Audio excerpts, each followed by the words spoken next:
ご視聴ありがとうございます。スカイリム面白死体研究会会長のめいめいひまりです。私の動画では普段、獣人として優秀だったり優秀じゃなかったりする死体を紹介しているのだけど、そもそも死体を獣人にするにはどうすればいいのか、消滅させないように保存するにはどうすればいいのか、そういう基本的なことをまだ解説してなかったのよね。そこで今夜は狩猟術の基礎知識についてのおさらいと、AE で新しくできるようになったことを紹介するわ。始まるよー。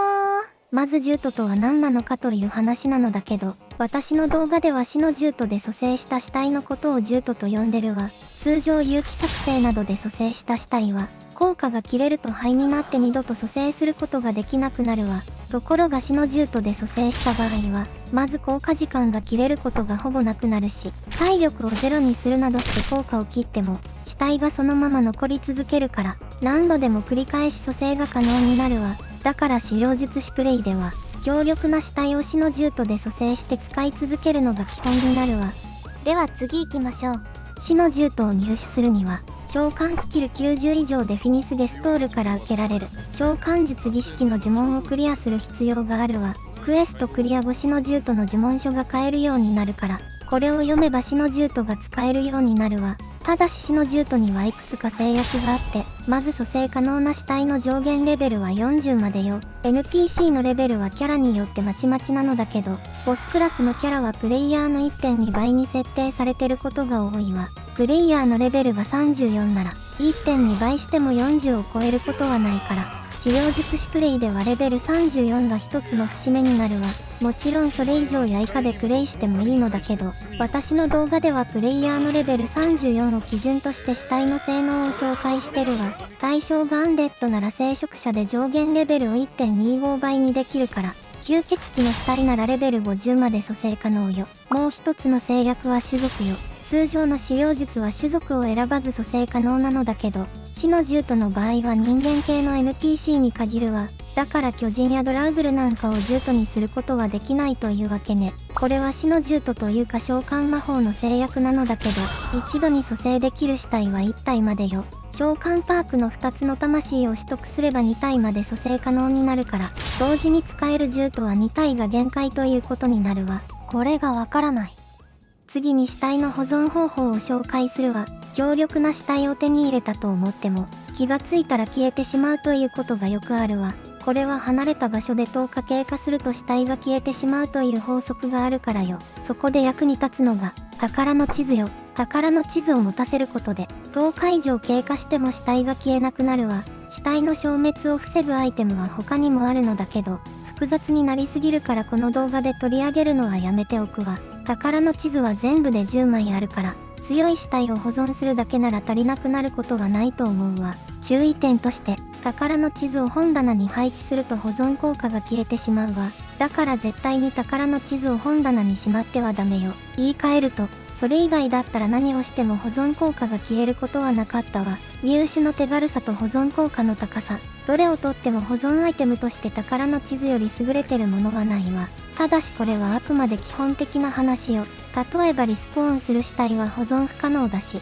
逆に何もしなくても絶対に消えない死体もあるわ。結局死体ごとに保存方法は異なるから、一体一体調べていくしかないわね。そんな装備で大丈夫か？次は獣人の装備についてよ。獣人は従者と違って自由に装備を変更することができないわ。防具をすべて奪ってから別の防具を持たせても、大きめのロードを挟むと初期装備が復活してしまうわ。武器や盾は装備してくれるのだけどそれ以外は初期装備のままということね。ただし元から装備してた防具を剥ぎ取って、火事や富士で強化してから渡せば、ちゃんと装備してくれるわ。面白死体研究会では死体本来の持ち味を生かすことをモットーにしてるから、鍛えた装備を渡すことはないのだけど、単純に強い死体が欲しいなら有効な手段になるわね。ということで、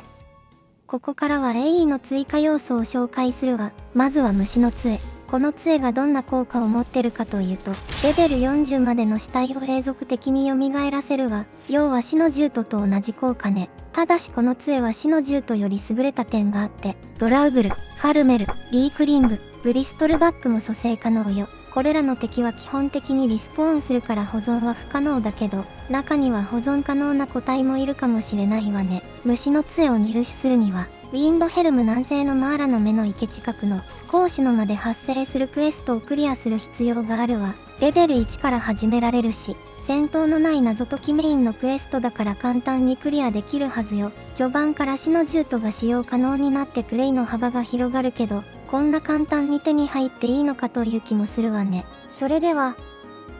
次は血虫の兜とボーンウルフの復讐よ。どちらもアンデッドに対するダメージを強化する効果なのだけど、死の獣人の上限レベルも上げることができるわ。聖職者、血虫の兜、ボーンウルフの復讐をすべて揃えれば、レベル78までのアンデッドが蘇生可能よ。血虫の兜は虫の杖と同じく子牛の間で手に入るわ。ボーンウルフの復讐は狼の女王の目覚めをクリアすると送られてくる。ボルゲール・ベアクローからの手紙を読むと始まるクエスト、眠れる狼を起こすのをクリアすると得られるボーナスよ。これらの効果についてはアンデッドに有効な効果まとめという動画で解説してるから、もっと詳しく知りたい人はその動画を見てみるといいわ。バグ技を使います。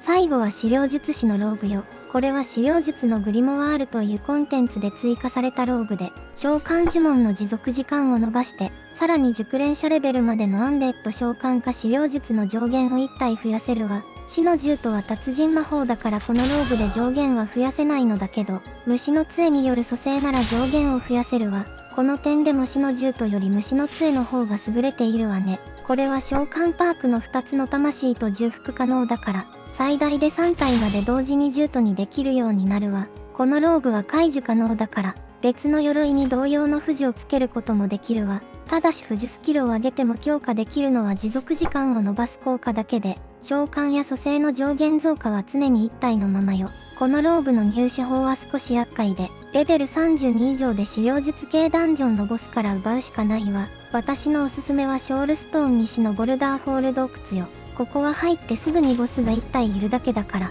多分一番簡単に攻略できる資料術系ダンジョンよ。ボスの装備はランダムで変わるから、もし目当てのローグを装備してなかった場合は、装備をすべて剥ぎ取ってから虫の杖で蘇生させて、大きめのロードを挟めば装備が復活するから、これを繰り返せばダンジョン攻略をやり直すよりはるかに楽に思考ができるわ。ご視聴ありがとうございました。というわけで今回は資料術の基礎知識と AE の追加要素を紹介したわ。面白死体研究会では強力な死体の紹介もしてるから、資料術プレイに興味があれば他の動画も見てみてね。それじゃあ今回の動画はここまでよ。よかったらいいね、高評価してもらえると励みになるわ。